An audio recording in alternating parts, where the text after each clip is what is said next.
আল্লাহু আকবার, আল্লাহু আকবার, লা ইলাহা ইল্লাল্লাহ, আল্লাহু আকবার, আল্লাহু আকবার, লিল্লাহিল হামদ।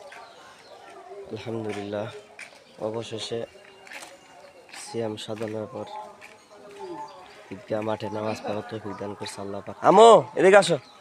এই জন্য আল্লাহ দরবার লাখ কোটি শুকরিয়া। এদিকে আসো। কি হয়েছে? জামাটা সুন্দর হয়েছে। এটা এটা ধরো, তাই তুমি ধরবা। ঈদগাহ মাঠে নামাজ শেষে মেয়ে আসছে আমার নিতে, আমার একমাত্র কলিজা, আমার আম্মা জান। এদিক চাও মা। আম্মু এটা হইলো জ্যাঠাতো ভাই, তার কুলো হইতাছে আমার জ্যাঠাতো ভাইয়ের ছেলে। আমি করে গোষ্ঠীর বাইসতে তো সরকার গোষ্ঠীর পোলাপানের একটু তেরাই রকমক তেরা তে মেয়ের অনেক সুন্দর লাগতেছে।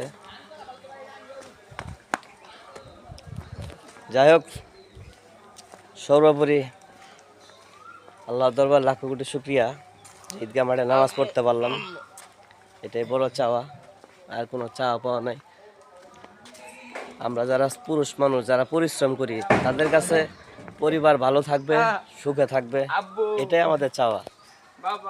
সবসময় এটাই চাই যে পরিবার ভালো থাক, ছেলে মেয়ে ভালো থাক। নিজের চিন্তা কখনো করি না। ঠিক আছে, ইনশাল্লাহ সবাই ভালো থাকেন। সবাইকে ঈদ মোবারক। আসসালামু আলাইকুম।